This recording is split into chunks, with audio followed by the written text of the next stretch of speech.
Salut à tous, alors nous voilà pour une nouvelle vidéo. Donc comme discuté sur une des précédentes vidéos, sur le changement du compresseur de climatisation sur Cadillac CTS.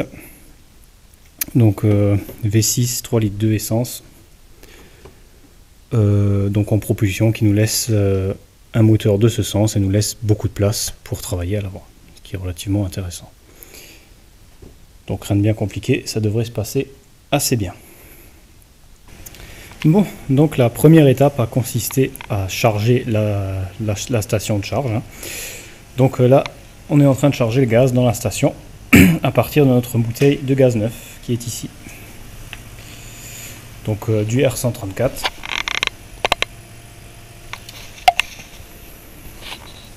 Et on charge par le tuyau comme indiqué dans la notice de la machine.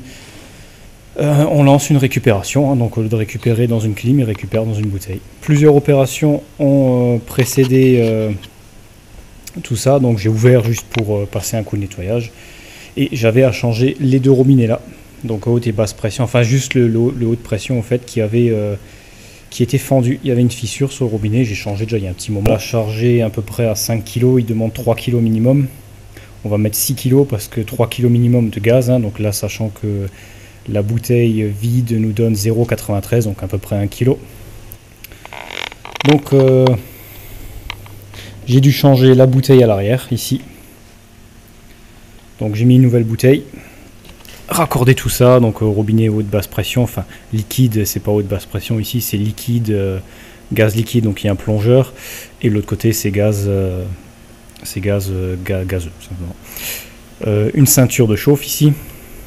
Qui est seulement nécessaire quand la pression est trop basse. Donc pour augmenter la pression de la bouteille quand ça a du mal à sortir, il chauffe la bouteille pour tout simplement faire monter la pression. Donc c'est automatique. La pompe à vide ici, donc pour le tirage au vide, la récupération d'huile. Donc l'huile qui est sortie du circuit rentre là-dedans, on fait une déduction de ce qu'il y avait déjà dedans pour voir combien est sorti. Et ici on a l'huile neuve qu'on fait rentrer par le robinet. Donc on a dans la station, on a un groupe froid ici, le même principe qu'un groupe froid qui récupère le gaz. La pompe à vide tourne seulement au moment de faire le vide, quand tout le gaz est récupéré. On peut seulement mettre la pompe à vide en route quand tout le gaz est sorti du circuit. Donc c'est très important de bien faire attention. Donc ce genre de machine doit être parfaitement étanche. J'ai tout vérifié, les robinets, tout ça, tous les raccords, les tuyaux sont neufs. Donc tout doit être étanche, les raccords R134, raccords rapides, les robinets, tout ça, tout étanche, tout est vérifié. On doit, au moment, avant de débrancher quoi que ce soit, on fait une récup totale. Il ne doit rien rester dans les tuyaux quand on débranche.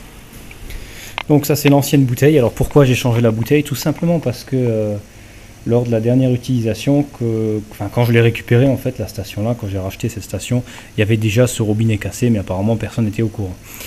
Et du coup, ça m'a carrément aspiré, puisque le robinet était bien fendu, ça m'a aspiré l'air en faisant une récupération. Et donc la bouteille a pris de l'air ambiant en grande quantité qu'il a recyclé là-dedans. Donc le reste de R134 qui est là-dedans n'est plus utilisable. Alors il reste à peu près il ne doit pas rester beaucoup, il doit rester quelques 100-200 grammes à peu près. Donc j'allais pas les vider dans l'air, donc comme j'ai une autre bouteille, j'ai mis une autre bouteille, c'est beaucoup plus simple. Ah, donc ça monte, le voyant liquide ici qui indique le gaz. Alors là apparemment il n'y a rien qui arrive en liquide, c'est tout en gazeux. Essayez de bouger un peu la bouteille. Non, toujours pas. Donc la pression est trop basse ici, donc il y a du gaz. On voit ici le petit anneau ici qui indique l'humidité. L'anneau étant verdâtre indique qu'il n'y a pas d'humidité. Il y a quand même légèrement jaune, ce qui indique peut-être une légère présence d'humidité. Mais quand il y a vraiment de l'humidité, il devient tout jaune. Et ici on a des filtres déshydrateurs ici, je ne sais pas si on les verra bien, deux gros filtres qu'on change au bout du, justement quand c'est trop complètement jaune et que qu'il y a trop d'humidité. Donc en substitut du R134A, vous avez le Duracool 12. qui peut remplacer le R134A et le R12 qui est dans les anciennes autos, hein, donc qui est plutôt qu'on ne trouve plus du tout. Donc le Duracool peut être mis dedans, peu importe le type d'huile, parce qu'il faut savoir qu'entre le R12 et le R134, il y a une différence d'huile, donc c'est pas le même type d'huile. Le R134 utilise de l'huile 100% polyester, et le R12 de l'huile minérale ou certains autres types d'huile. Donc le substitut Duracool 12 est utilisable dans les deux et fonctionne très très bien, je l'ai beaucoup utilisé. Alors le Duracool, il faut savoir ce que c'est. Le Duracool, c'est un mélange de butane et de propane. Il est vendu en tant que Duracool, bien sûr. Duracool 12, 12A je crois, mais c'est ni plus ni moins qu'un mélange butane-propane, hein. Donc on peut très bien le faire soi-même avec du butane et du propane commercial. Tout ce qu'il y a de plus classique, qui est le gaz, qui a une appellation R290 en frigorifique, gaz frigorigène, donc pour le propane, et R600A pour le butane. Donc deux gaz frigorigènes de très bon niveau. Le R290 étant nettement meilleur, il est à l'équivalent du R22 classique et va donner des meilleures performances, mais n'est pas prévu pour les clims directement. Donc en général, ça dépend du détendeur qu'il y a dessus. La valeur du détendeur ne sera pas bonne. Donc il faut un trou calibré. Par exemple, certains véhicules ont un trou calibré. Il faut un trou calibré de taille différente si on met du pur R290. Alors le principe, c'est que le butane étant moins performant entre guillemets, hein, donc à des températures d'ébullition plus élevées, on mélange les deux et on atteint la température d'ébullition du R134 ou du R12. Et à ce moment-là, on peut mettre ça dedans. Et ça fonctionne absolument parfaitement bien. Alors le gaz étant inflammable, bien sûr, les quantités ne posent strictement aucun problème, même si ça prenait feu. On avait même fait des tests. Donc si ça prend feu avec la quantité qu'il y a dans une clim, ça n'a strictement aucune incidence, ça ne va pas exploser. En plus, l'intérieur ne contient pas d'air, donc il n'y a aucun risque d'explosion interne, hein, c'est totalement impossible. Et c'est un gaz qui est beaucoup utilisé en ce moment dans les habitations, dans les congélateurs par exemple, dans les frigos, réfrigérateurs, R600, c'est le butane, pur butane. Voilà. Donc ça fonctionne très très bien. Comme j'ai du R134 dans la clim, ça devenait compliqué puisque je voulais à l'origine le faire en mélange, hein, butane propane, sauf que le R134 que j'ai dedans, qu'est-ce que je vais en faire? Je peux pas le mélanger avec, donc voilà, le véhicule est maintenant placé sur le pont, pas encore levé mais en place pour l'intervention. Donc on a terminé la station clim qui est prête à l'emploi. On a remis le plastique qui est, je trouve, comme reproche à ces stations, la qualité des plastiques est vraiment bof, hein, bon. Après ils ont peut-être pas fait attention dessus non plus à l'usage, hein, donc voilà. Mais peu importe, elle fonctionne bien. Donc tout est étanche, on a laissé les tuyaux à vide pour voir si c'est étanche et ça bouge pas, c'est absolument parfait. Donc depuis hier ça n'a pas bougé. Donc on va s'occuper de la partie du haut, ça se passe sous le capot principalement. Voilà, donc on va ouvrir le capot. Et l'intervention va se passer principalement ici. Donc le compresseur de clim est tout en bas ici, complètement au fond. Donc ici on a la poulie direction assistée et juste en dessous on a la climatisation. Donc plusieurs choses sont à faire. On va commencer par démonter la boîte à air, démonter le résonateur d'entrée d'air. Pour accéder ici, alors c'est la procédure qui est donnée, on n'a pas besoin d'intervenir par le dessous pour le compresseur. Par contre, il faudra passer par le dessous lors de la mise en place du déshydrateur qui se trouve sous le condenseur de clim, donc radiateur de clim qui est à l'avant. Sur le dessous, on ouvre un petit capuchon et on sort le sachet déshydratant et on met à nouveau dedans. Voilà, donc c'est comme ça que ça se passe là-dessus. Donc pas de bouteille déshydratante. Bon, donc on a ici notre procédure. Donc j'ai fait un petit dossier rapide, hein, qui va nous montrer, donc c'est les documents concession, donc shop manual, qui nous montre la procédure détaillée, hein, qui semble pas très compliquée, hein. Donc j'ai mis la procédure pour le compresseur. À vrai dire, il n'aurait pas eu spécialement besoin finalement, mais c'est toujours bien de garder ce dossier de côté et avoir les bonnes valeurs. Donc déshydrateur ici, le petit sachet qu'on sort, on met dedans. Vérification des quantités d'huile. La quantité d'huile, tout simplement d'huile et de gaz. Donc on a 590 grammes de gaz à l'intérieur, 140 ml d'huile au total, et les différentes quantités selon ce qu'on fait. Donc si on change une des pièces, par exemple si on change le condenseur, on rajoute 40 ml dedans avant de le remonter. On les met comme ça dedans. 10 ml pour le déshydrateur, ce qu'on va faire. Donc nous on s'intéresse au déshydrateur, 10 ml, et le compresseur, on rajoute 35 ml. Donc enfin on rajoute, c'est ce qu'il y a dans le compresseur normalement. Donc on va faire une mesure et voir ce que ça donne. Ensuite le reste, hein, c'est enlèvement de la boîte à air, du résonateur, donc tout ça je connais déjà par cœur, hein, étant donné que j'avais fait la distribution dessus il y a quelques années maintenant. Donc la distri se fait là-dessus tous les 8 ans ou tous les 160 000 km. Donc la voiture à 8 ans je lui ai fait la distri, donc il faut enlever l'avant. Vraiment rien de bien compliqué. Donc on doit enlever la courroie également qui fait tout le tour. Donc la courroie, c'est une courroie qui entraîne tout. Donc alternateur, galet tendeur ici, vilebrequin qui l'entraîne, pompe à eau, direction assistée et compresseur clim. Donc première étape, on va relever la quantité de gaz, donc en kilos, qu'on va noter sur un papier. 6, 22, 21, ça varie entre, hein, donc peu importe. Et on va brancher sur la climatisation. Donc on a ici les deux raccords rapides. Donc le premier, qui est... Alors ici on remarque une chose. Ouais. Donc la valve ne semble pas étanche, puisqu'en ouvrant ça fait un tchit, et on voit bien ici de l'huile. Donc il va falloir vérifier pour changer la valve. On ramène donc nos flexibles.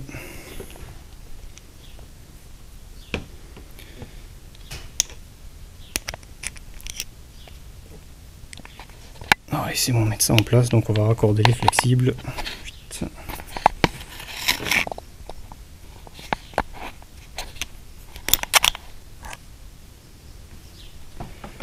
Voilà.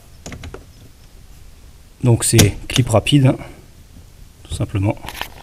Haute pression ici.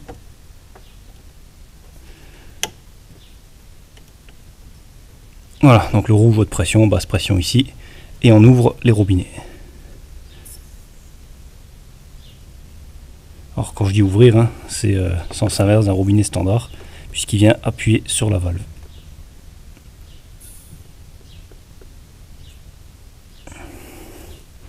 Voilà. Et on peut lire la pression ici. Donc on a un peu plus de 5 bars ici, et là forcément pareil puisque la clim ne tourne pas. On va donc faire la récupération, puisqu'on peut, normalement on devrait faire tourner la clim pendant 5 minutes pour la faire fonctionner. Cela dit, comme le compresseur ne fonctionne pas, on va faire une récup directe. Donc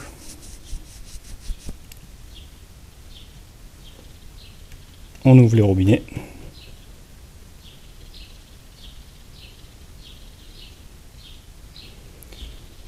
Okay.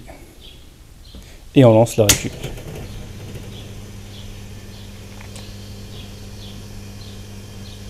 Et on voit le gaz arriver ici, hein, en forme liquide. Pour voir, ça monte très vite. Donc là le voyant est rempli de liquide, du gazeux qui arrive.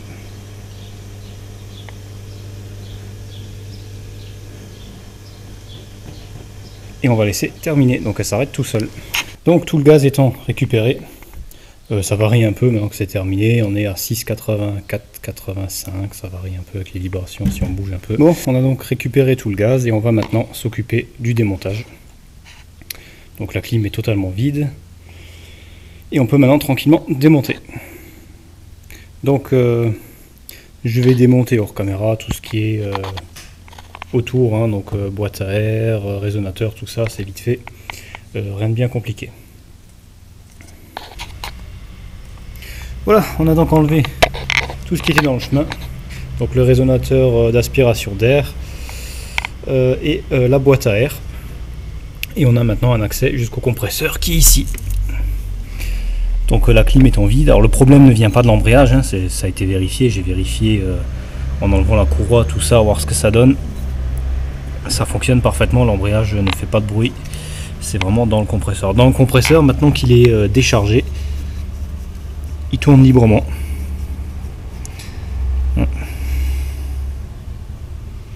Intéressant à constater, donc à voir ce que c'est exactement. Donc on va maintenant pouvoir commencer. Donc là ça a pris grosso modo 10 minutes maxi pour enlever tout ça, hein. Boîte à air c'est 3 vis, un collier, et le résonateur c'est une vis, quelques petites durites de dépression, les 2 colliers et un connecteur électrique, et ça sort. Donc le résonateur ici et la boîte à air ici. Donc assez simple à enlever. On a également enlevé la courroie accessoire, hein, donc qui entraîne tout la partie là. On peut vérifier qu'on n'a pas de jeu nulle part aussi.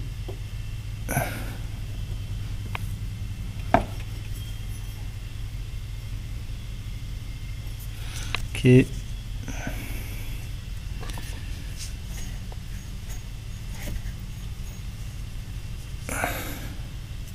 Parfait. Donc pour enlever le compresseur, c'est assez bon, l'accès n'est pas génial. On a ici, alors j'essaie de vous montrer ça. On a les deux tuyaux qu'on voit ici, les 2 gros là, qui descendent sur le compresseur. Donc ils vont direct dessus, on peut les voir là. Alors il y en a un qui passe devant qu'il va falloir dégrafer pour qu'il soit pas dans le chemin. Et les 2 autres qui sont vissés avec 2 petites vis qu'il va falloir défaire du compresseur. On a une agrafe de fixation d'une conduite de la direction assistée qu'il faut enlever, et les vis du compresseur qui sont de 3 ou 4 vis. Donc celle-ci là on en voit une ici, donc il y en a 2 derrière et 2 devant je crois, ou deux derrière, une devant, je sais plus. Et ensuite on pourra enlever le compresseur. Alors ça c'est la théorie, hein, parce que l'accès on peut voir qu'il n'est pas génial. Enfin, il y a nettement pire, hein, on peut dire aussi. Je vais donc enlever tout ça et je vous reprends. Alors le compresseur est bientôt démonté, les vis sont déjà desserrées, il n'y a plus qu'à les sortir complètement. Alors petite astuce, étant donné qu'il faut enlever le plus chiant, le compresseur est vite enlevé en lui-même. Le plus dur c'est enlever les 2, il y a 2 agrafes qui tiennent les durites de direction assistée, qui sont fixés sur les mêmes, sur le compresseur. Alors ceux-là, ils sont très mal accessibles, vis de 10, hein, et difficile à démonter, on ne peut pas mettre les doigts pour enlever rapidement tout ça, donc ça prend du temps. Donc pareil pour une des, donc ici on a débranché les durites de gaz, hein, donc aspiration et refoulement. Une de ces durites est assez chiante d'accès aussi. Alors pour cela il faut utiliser le cliquet avec douille de vis et un cardan, une articulation. Alors petite astuce, vous voyez ici, hein, j'ai de l'isolant, une bande isolante autour. Alors c'est pas une réparation, c'est simplement pour rigidifier le cardan, parce que ces cardans, ces petites articulations, quand vous la prenez, elles tombent. Enfin, l'articulation est tellement souple qu'elle bouge dans tous les sens et qu'on n'arrive pas à venir la mettre sur la vis, puisque la plupart du temps on ne peut pas passer une deuxième main pour y accéder, comme c'est le cas ici. Donc étant donné que ça pendouille avec l'articulation, on n'arrive pas dessus. Donc le fait de tendre bien un tour ou 2 d'isolant, hein, ou assez souple, va rendre l'articulation plus rigide tout en restant suffisamment articulée. Et là on peut très facilement la mettre dessus et ça pose aucun problème, on gagne beaucoup de temps. Les 2 autres vis de 10 des agrafes. Alors là, petit truc super, petit outil très très intéressant, c'est les clés à cliquer articulées. Et donc clé plate à cliquer. Rien d'autre ne passe là-dessus qu'une clé plate, vu l'accès. Une clé plate standard, il faut un quart d'heure pour dévisser une vis, puisqu'on a à peine un tout petit peu de jeu. Alors que celle-ci, j'ai un coffret complet, donc c'est des KS Tool. Il doit y avoir de 8 à 20 ou 21 je crois. Celles-ci sont articulées, mais également on peut les pivoter. Donc on a des petits crans, un bouton, on peut régler cran par cran, un très petit cran, des grands, enfin on le met où on veut, des deux sens. Donc il y a plein, on voit les petits crans ici. Et va permettre de nous mettre dans la position qu'on veut pour rapidement desserrer. Ça m'a fait gagner bien un quart d'heure. Voilà, donc maintenant il reste à enlever les 3-4 vis du compresseur. Je crois qu'il y en a 3, donc 2 à l'avant et une à l'arrière qui sont déjà desserrées. Donc là ça va être relativement simple. Il faudra tourner le compresseur et le ramener dehors. Alors aussi, vous remarquez que l'huile qu'on a sortie et l'huile qu'il y a dans les systèmes de clim est souvent jaunâtre vert. Alors l'huile d'origine PAG est quasiment incolore, hein, presque comme de l'eau selon les marques et les modèles des fonds un peu jaunes. Puis ensuite on vient y mettre du traceur UV, donc c'est un petit flacon de produit réactif aux UV qui vient se mélanger avec pour détecter les fuites. Et ma lampe baladeuse Philips là dispose aussi d'une lampe UV. On peut voir l'effet que ça fait sur la caméra. Et on peut voir ici, si on regarde bien en bas, alors je sais pas si on voit vraiment à la caméra, les trous du compresseur qui sont tout jaunes. Et à l'avant aussi. Voilà, donc ça permet de détecter les fuites. Voilà donc le nouveau compresseur et l'ancien qui est dehors. Alors c'est un équivalent, hein, c'est pas exactement la même marque d'origine, c'est pas un Denso.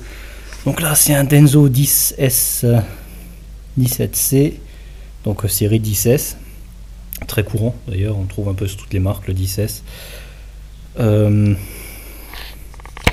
Il doit clairement y avoir un souci à l'intérieur, hein. Donc là on peut voir lorsqu'on le tourne à la main, s'il veut bien tourner, on peut voir dedans que ça bouge.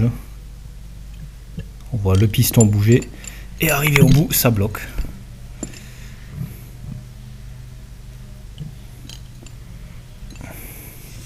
Donc on voit un des pistons, hein. Il y en a normalement, je crois que c'est un 7 pistons ou un 5 pistons, je sais plus, à voir. Et on le démontera plus tard. Donc le nouveau est complet avec poulie directement, hein. Donc comme même type. Donc tout est du même type.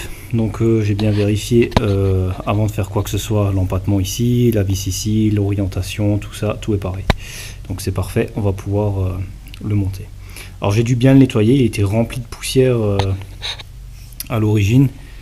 En fait DHL qui m'a livré a entièrement cassé le colis, je sais pas comment, hein, ça a été secoué d'une façon tellement violente que le sachet anti-humidité qui était posé avec s'est ouvert, les grains sont sortis et ça a tellement été violenté, on va dire, le colis, que les grains avec le poids du compresseur se sont martelés pour faire une fine poudre de poussière qui a englobé partout, hein, donc il a fallu nettoyer complètement. Donc j'ai bien sûr réclamé parce qu'il manquait la pochette de joint, il manquait d'autres pièces que j'avais pris dans la commande. J'avais commandé une rotule qui était plus dedans non plus, le carton était vide. Donc ils m'ont renvoyé donc chez rocoto.com, hein, qui est un très grand vendeur très sérieux, qui m'ont de suite renvoyé des pièces de remplacement et qui m'a remboursé une partie du compresseur. Donc il m'est revenu vraiment beaucoup moins cher. Alors je sais plus du tout le prix que c'était, mais il a dû me revenir à une centaine d'euros neuf complet. Voilà, donc on va pouvoir vérifier la contenance d'huile de celui-ci et de celui-ci et comparer la différence. Donc je me suis occupé de la première opération qui consiste à y insérer la bonne quantité d'huile. Donc j'ai vidangé l'huile du compresseur, donc on le retourne, hein. On fait tourner un peu, ça sort l'huile. Et j'ai sorti 25 ml d'huile du compresseur. Un peu plus, ouais, entre 25 et 30 ml. Donc on sort toute l'huile neuve du compresseur neuf, puisqu'il est chargé pour tout le système. Donc il est chargé pour un système neuf, dans le cas où on change tout, condenseur, tout, la totalité. puisque l'huile se balade dans le circuit. Il est donc rempli avec la quantité totale, donc il faut faire attention de ne pas le monter comme ça. Sinon on a beaucoup trop d'huile et là il ne va pas tenir longtemps, hein. Surtout quand par temps froid, l'huile revient vers le compresseur et ça pose des problèmes. Donc on sort la quantité et on remet à peu près la même quantité d'huile qu'on a sorti de l'ancien compresseur avec un petit supplément. Donc là j'ai mis à peu près 50 ml, hein. Donc on était à 150 une fois vidé et on a maintenant plus que 50, donc on a mis 150 ml. Donc c'est la totalité, c'est déjà un peu plus et ça permettra d'être au bon niveau. Voilà, on peut maintenant passer au remontage. Donc on laisse les bouchons caoutchouc pour éviter que l'huile coule lors du remontage. Donc le véhicule est maintenant en l'air. On a terminé l'install du compresseur, on va le voir par ici. J'ai pas encore mis les courroies, tout ça, le boîte à air, tout ça, on met après. On va d'abord s'occuper du déshydrateur. Donc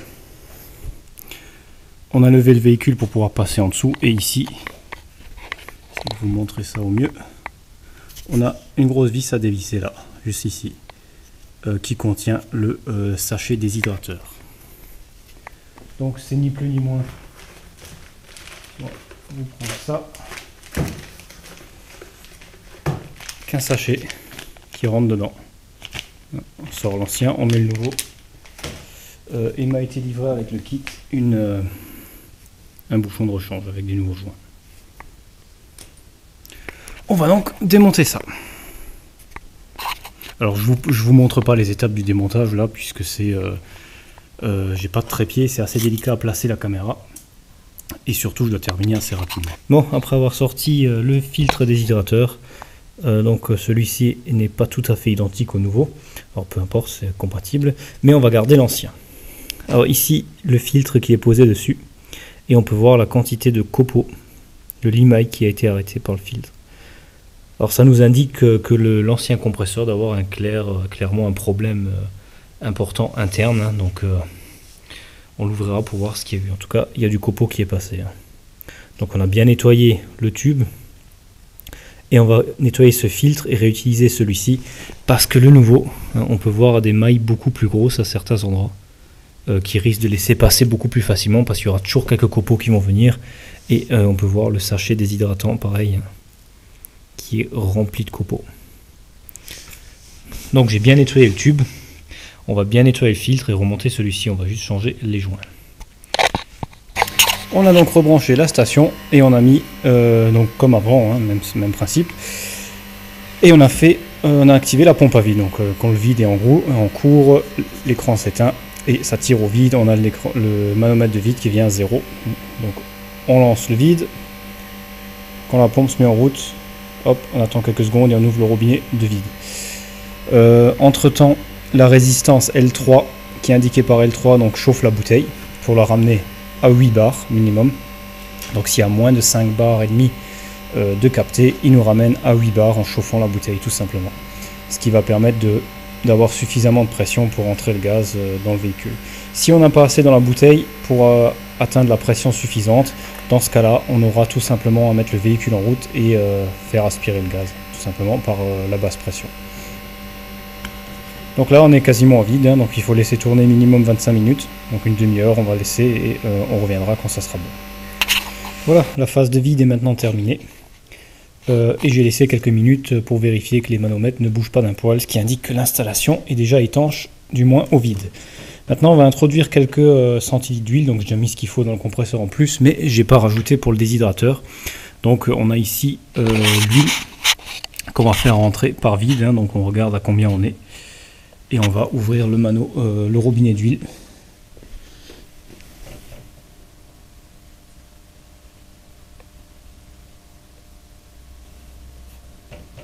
Pour laisser rentrer quelques centilitres.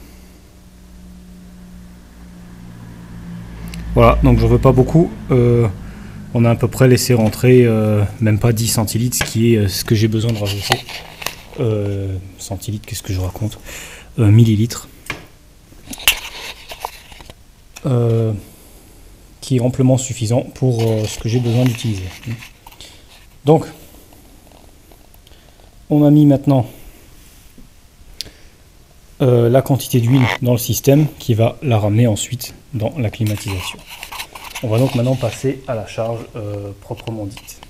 On a donc ouvert le robinet ici. Et on va maintenant introduire le gaz dans le système.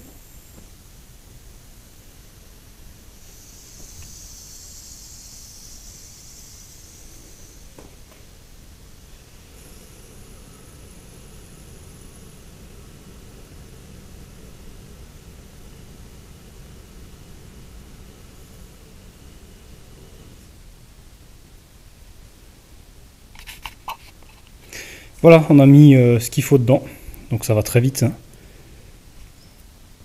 Et on va maintenant pouvoir tester. Donc on va faire démarrer le véhicule. Je vais faire mettre ça en route, voir ce que ça donne. Et je vous reprends plus tard, donc une fois qu'on est directement au moment de s'assurer que tout est terminé et que tout fonctionne. Donc on a mis à peu près. Hein. On peut voir qu'on a le gaz un peu baissé, c'est normal. Il est dans la station, hein, c'est pour ça que ça baisse un peu, comme j'ai dû faire quelques manipulations. Sinon, tout s'est relativement bien passé jusqu'à maintenant. Reste à voir si tout est étanche, hein. Donc, et si ça fonctionne. Ça y est, le véhicule tourne et ça semble fonctionner très bien. On peut voir ici la température, je ne sais pas si on arrivera à le lire. On est aux environs 5 degrés à peu près. En sortie, climatisation au maximal et pas de bruit suspect. Fonctionne très très bien.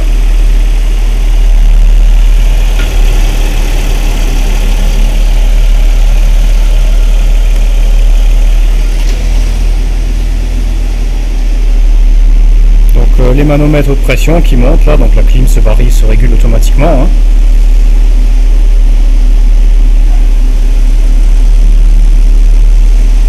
Et on peut voir ici la quantité de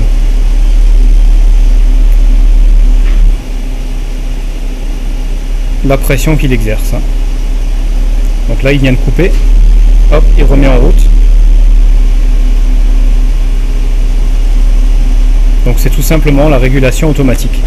Hein, donc là on voit bien, on l'entend d'ailleurs, on entend bien l'électroaimant de l'embrayage se mettre en route.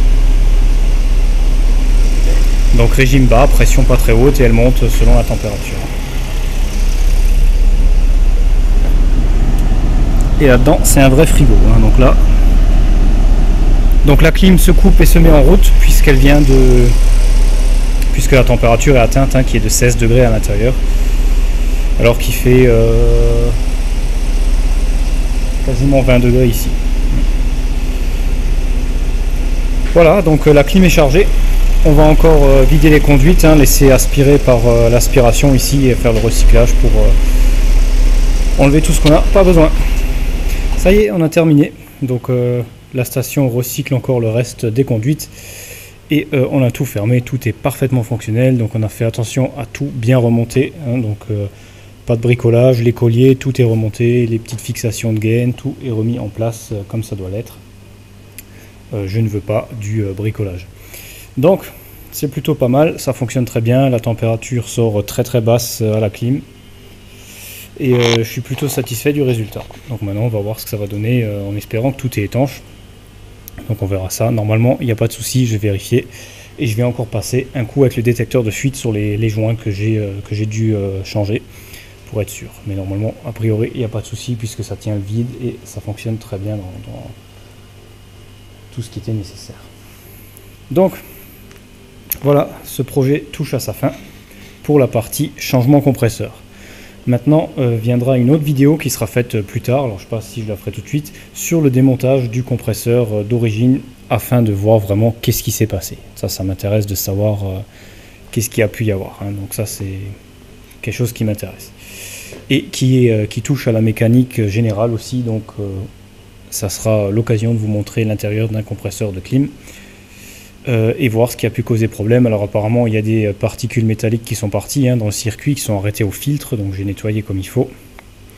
Et tout semble maintenant nouveau être dans l'ordre et fonctionner. Donc on verra si la quantité de gaz est bonne, normalement oui. Sinon on peut très facilement faire un appoint. Donc il n'y a pas de souci, on peut faire l'appoint sans problème. Suffit de brancher, hein, et hop, faire l'appoint. Donc Je pense avoir fait le tour, hein, donc s'il y a des questions, des demandes, pas de soucis, dites-moi, je répondrai au mieux que possible à toutes vos questions sur le sujet. Donc la station clim est en train de recycler pour vider les conduites. On veut des conduites, des durites vides. Donc on ne laisse jamais de gaz nulle part. Voilà, elle vient de terminer. On peut maintenant couper. Voilà, donc c'est terminé. Je vais pouvoir la débrancher, la ranger. Tout est terminé. Donc ce projet est maintenant terminé et je vous reprendrai donc sur une prochaine vidéo pour le démontage du compresseur. Et en attendant, je vous dis à la prochaine vidéo.